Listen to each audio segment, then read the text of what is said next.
Welcome to our Going Green podcast.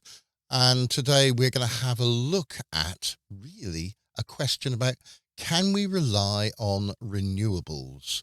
In his speech this week, Boris Johnson at his party conference, he had a look at this idea of the UK all moving to renewable energy to get rid of this gas problem and everything else by 2035. But the question is not necessarily can we do it, because if they throw enough money at anything, it can probably be done.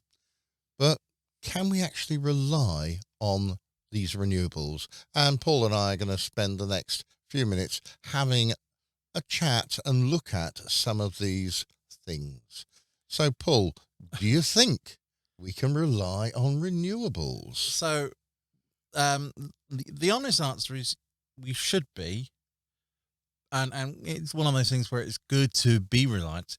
But as we saw earlier throughout the year, was that wind power was down, even though we've got more wind turbines online. The entire country, all the power turbines were actually producing less wind, and of course, the solar was down. I'm not sure about any increase to the solar photovoltaic on the grid. But of course, they produce less power, which meant, of course, we were then more reliant on gas and nuclear as a base, which is causing problems elsewhere. But that's not the issue we're discussing. We're discussing the fact that because the wind power was less, and we had more wind turbines put on this year to generate more power, they as a total generated less power than last year when we had less wind turbines. So what could be a way of trying to get around these problems? Is it throwing more wind turbines, so doubling, trebling what we've got? Well, it's hard really to say this is because of how variable the conditions can be, and even it relies on other things, did the jet stream dip, or did it go or rise or soar? It's one of those things where it should be reliable. The average is there, but unfortunately it's just not there enough to actually be able to be usable or guarantee it's going to be there for when we need it. So I feel the problem isn't so much we can actually use wind turbines. Yes, we can. And sometime we won't be able to use it. We can use solar power. We know it doesn't work well at night. We can use other sort of non-fossil fuel. He did say more renewable rather than I don't really count sort of nuclear as really being ideal in that respect, No. because you've got to store the rubbish afterwards. But I think our basic problem is really still storage.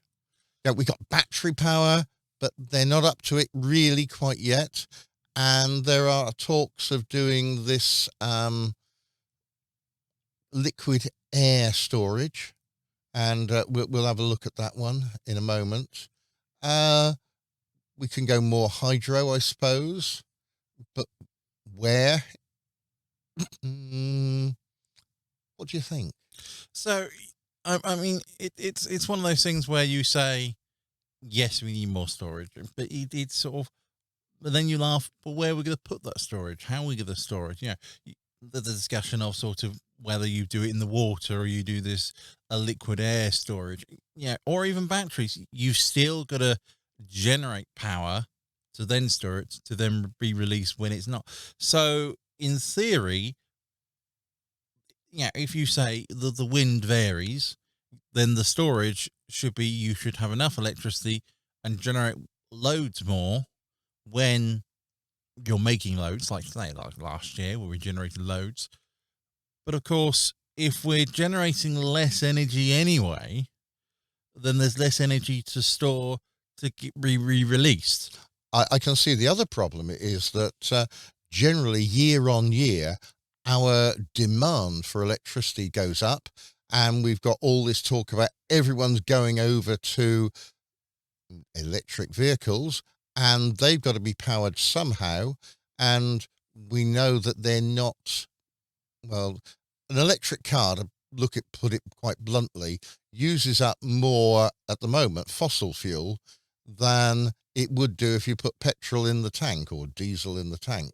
Yeah, and I'm afraid so. That is very much the case. If we can get everything to solar, to wind, yeah, it's going to be great. We can then, and I do say solar because quite a few people have these solar panels on top of their houses, and the sort of people that have electric cars at the moment often have solar panels on their roofs as well. They're the sort of active eco warriors, as opposed to those that go around doing sort of silly things and still have a different lifestyle. So electric vehicles are going to come. It'll solve the lorry crisis, probably, if we can have driverless ones as well, and for lorries, and we're going to use up more electricity. And that means not only do we need to get the amount of electricity that we're using at the moment, but the future, we're going to need more and more and more and more. You can't say to people, no, you can't play.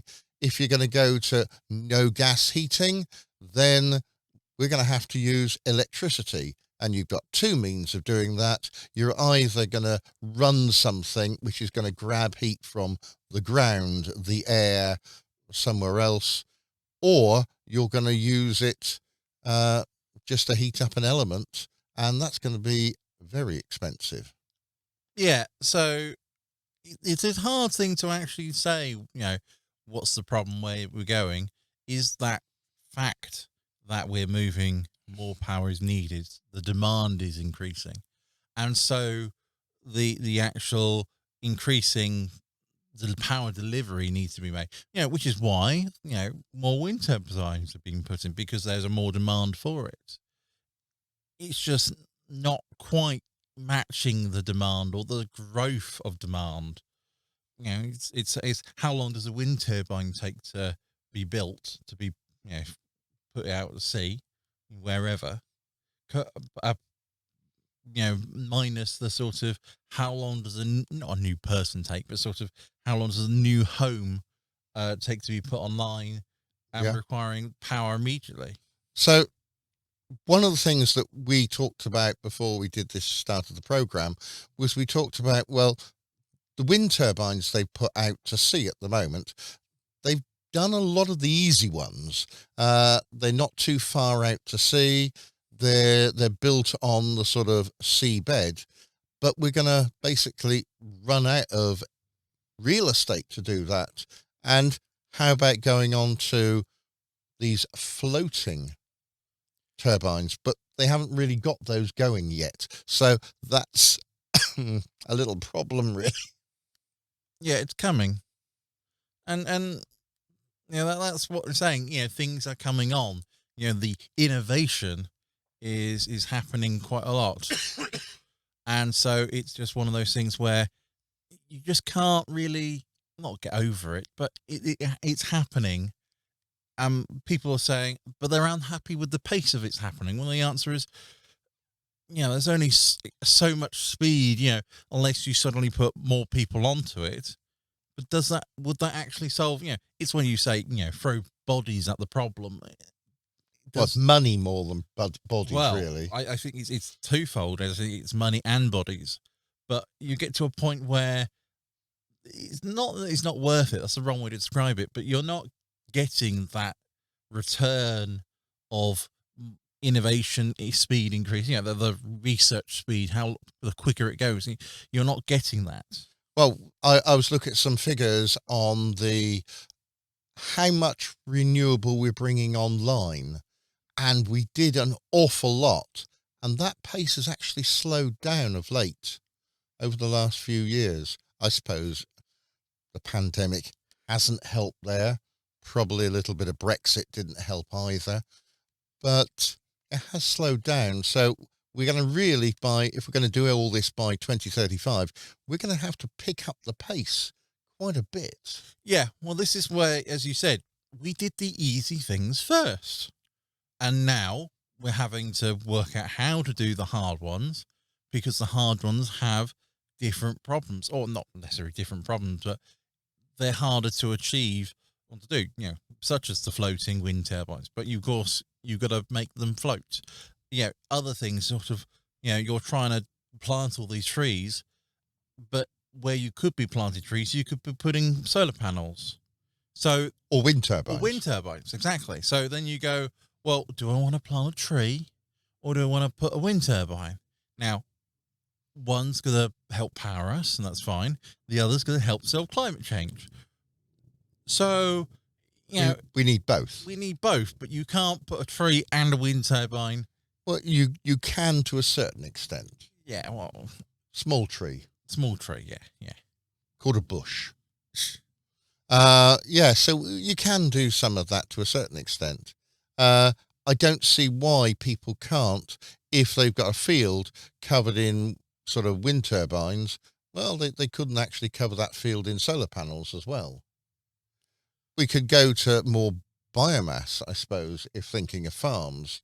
Can we sort of train all the cows to poop in one place and collect the stuff? I know there's some research done on trying to get all the cows to sort of wee in the sort of shed and collect it.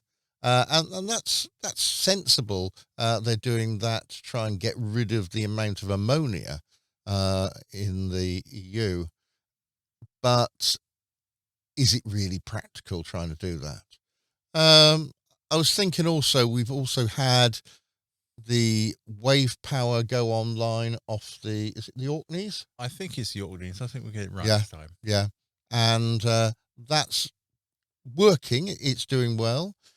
We've been looking at this week in the news about Germany doing the wind direct to hydrogen and trying to store hydrogen. But as we've talked in other podcasts, storing hydrogen's a little problematic. Yeah. Whether you get to the point of it's the problem of storing any power or any, and it's a problem because it's you're storing it. So they're not quite there yet. It's a sink that's enable using the excess power to then produce the hydrogen. But that's the problem. You've got to use the excess power, and you're slowly getting rid of the excess because you're using the excess as normal power. Yeah. So you still haven't solved the problem. You just push the problem down the line for someone else to deal with, but which is a bit, very short-sighted in that regard. Yeah. So they've been practicing, I suppose, testing out the idea of wave power, but we've only got one online. We could actually bring a whole load more, but it's money, I suppose, and determination to try and do that. They've talked a lot about tidal power, blocking the sort of River Severn, but nothing's been really done about it. They need to do that, and these things take a long time, and 2035 sounds a long way away. Well, it's 10. Oh dear, maths here. I know. Yeah. I could say like 12 years, 13 years time, really. Basically, yeah, we're talking that sort of figure. So it's we're at the end of 21 now. Yeah, I know we're at the end of 21. So but I'm saying it's the sort of 15-year goal, but 35 is sort of a nice round, or not round number, but yeah, it is. Yeah, and they're talking about that because they've got to try and get this climate change under control. We've got to do a whole load of things. We've got to get rid of the power, which will get rid of a lot of CO2, but not as much as other things. So you've got to get all the homes off of CO2, because we were looking, was it last week, at the houses produce more CO2 on their little boilers than the power stations. No, yeah. The answer is it was more CO2 is produced by people's homes globally than the entire aviation industry's CO2 output. Yeah, that was right. That was the major headline. But yeah, if you change that everybody see the houses across, then of course then you've done a huge whopping. But then what do you replace it with? This is one of those critical issues we know about. Is sort of you hear all the sort of problems in America. They're reducing all their nuclear power stations. That's fair enough. That's no problem. Except they're replacing it With what? with more gas turbine power stations, which is sort of you've gone from I say semi-renewable. I say it's clean. I'm not really saying it's non-CO2 producing, shall we say? Yeah. Power, well, right? And which is worth it in the long run of not trying to. And then they're closing these plants down. The nuclear power plants, which aren't sort of the huge things, they're more very small ones, just so they can put more gas turbines on to supply the energy that the nuclear power plant was. But you said one of the reasons they're doing that is because of safety. Yeah, unfortunately, the reason the problem is that nuclear power plants, they're really dangerous, super dangerous. And so they need to have all these extra security measures in place in case all these situations happen. Okay, that's fair enough. Right, so now you sort of say, well, how do we judge the safety of a plant? And there's some measures and there's critical things and regulations. But essentially, it's how many deaths or accidents, and these are non-accidents caused by the plant itself, but sort of long-term sort of, like if you get radiation poisoning and those sorts of things take into account over the amount of power they generate. Okay, so it's basically a ratio between how much power they produce per the safety or the deaths or accidents caused by those things, and you can look it up. And so just to give you a quick estimate, sort of wind turbines or a wind farm that has something like 0.03 a ratio. Solar panels is 0.04, which is a major thing, sort of what happened. They're falling off the roof, probably. Yeah, so it was a big spike in that. And you say wave power, or not wave. I don't think it is wave. I think it's biogas is one of them, and it's very small, sort of 0.3 again. So very small numbers. Okay. And then you look at, all right, how about coal or even gas? What's their safety? And they're nearly at sort of something like 3. And it's sort of like, whoa, that's quite a big in contrast between the two. So where does nuclear fit into it? 0.07, as in it's on the safety side of it, and yet people are worried about the safety of all these things. Yeah. And so, but the critical problem, of course, is all this regulation of safety has put the price up, or more precisely, the cost running of a nuclear power plant versus how much the electricity is being bought for. It's essentially the gas price, but for electricity.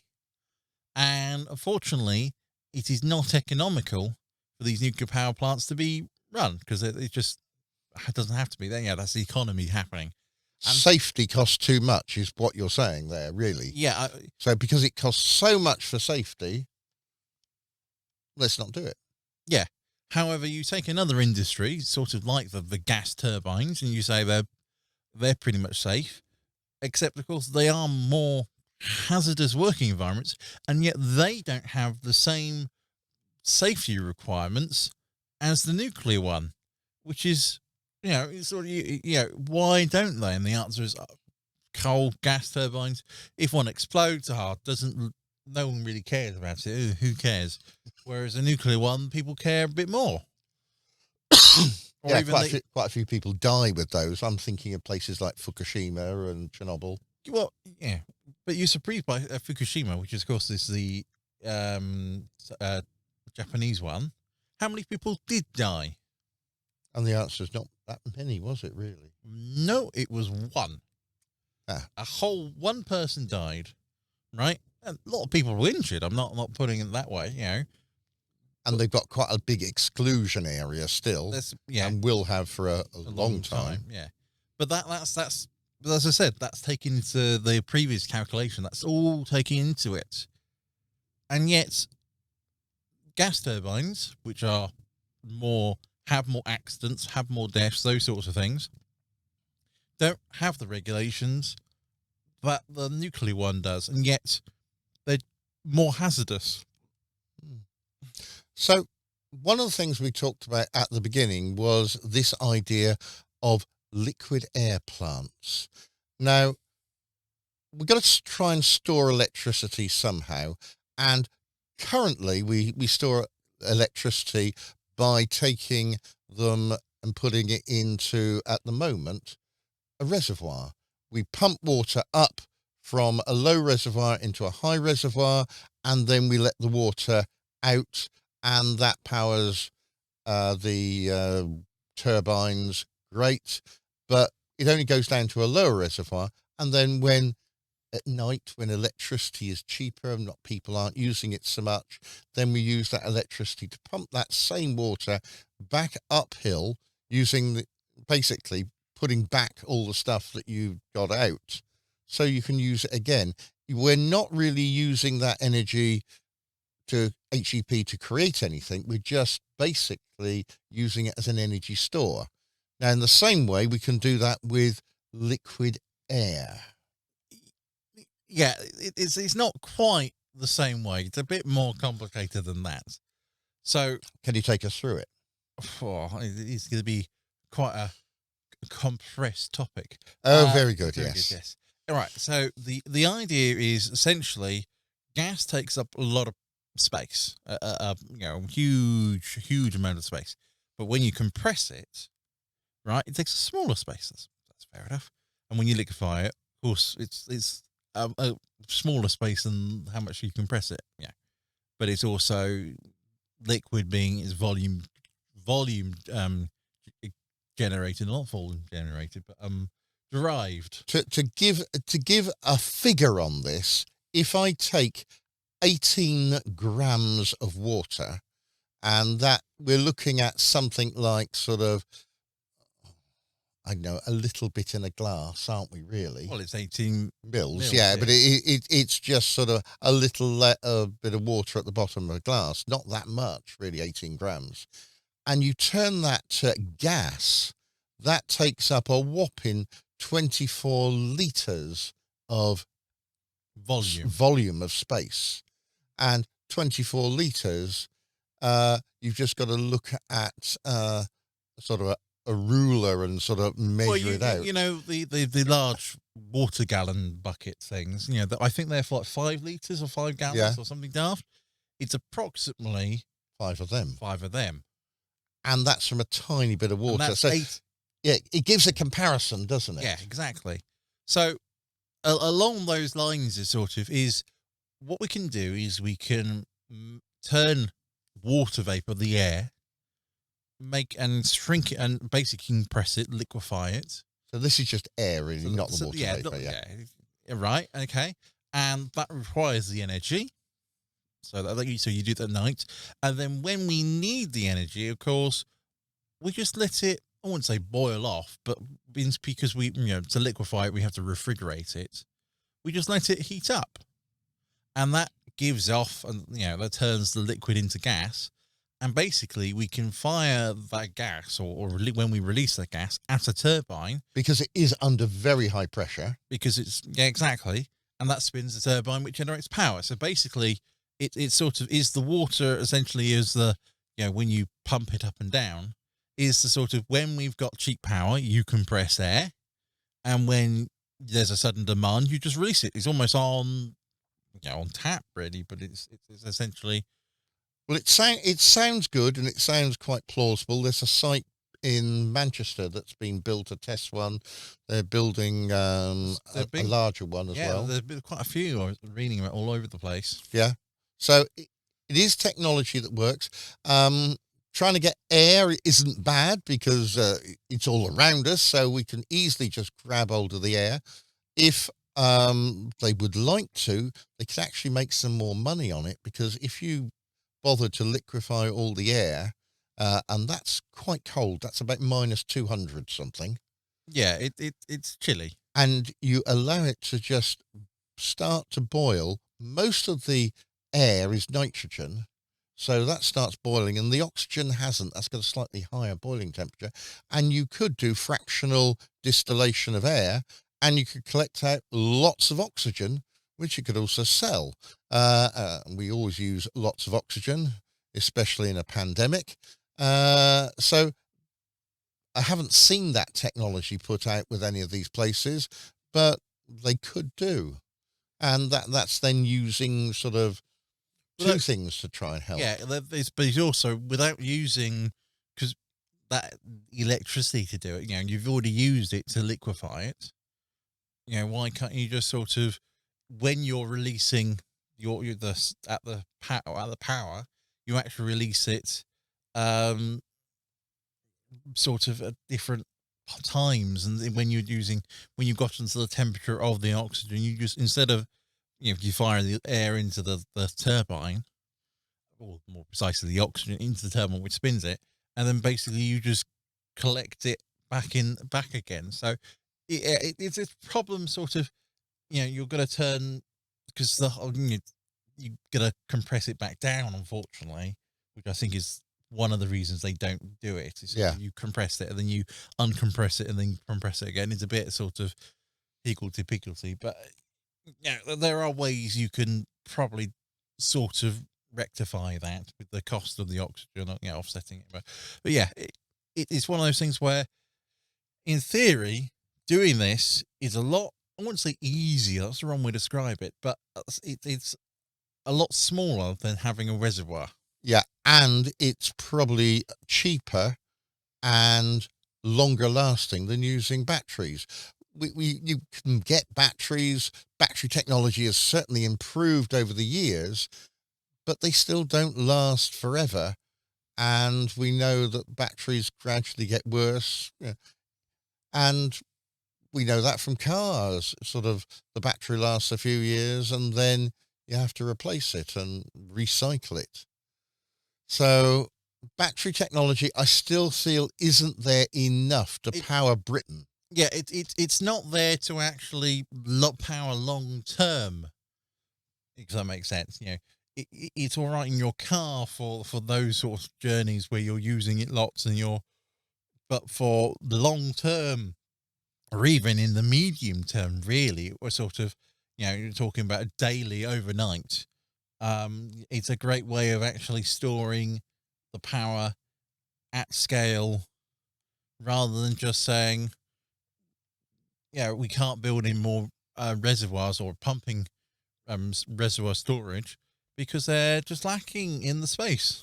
So it provides that opportunity to not honestly not develop batteries. That's the wrong way to describe it, but sort of, we know what batteries are good at, and currently we're trying to make batteries not so good at doing doing something they're not so good at doing, which of course is not really worth it. Yeah. So batteries are going to be good for cars, but not necessarily for storing up all the electricity for the national grid. Yeah, exactly. So we've got that sort of interesting problem of having all this sort of storage. Maybe we can store it in air rather than batteries. We've still got to try and get more and more electricity generated. I feel not just wind, but we at least do know that the waves work all the time around here. And I suppose if we can take the idea of weather, if you've got some, basically, I'm thinking here of wind turbines in Scotland and in Cornwall, generally our weather is enough that if it's quiet down one end, it's still sort of fairly windy at the other. In theory. So we're going to have to put them round more tidal, get any tidal, get more wave things going, and we might just make 2035. Well, anyway, we've done our half hour. So thank you very much for listening. I hope you've learned a little bit about this. Next week, we're going to have a look at the Earthshot Prize. Yes. Hopefully that will come out and all be there. for us to do that. So until then, thank you very much for listening, and it's goodbye from me. And apparently, I should say it's a good fry from you, but I'm going to be different and say goodbye from me. You still haven't got it right. Okay. Bye. Bye-bye. Bye.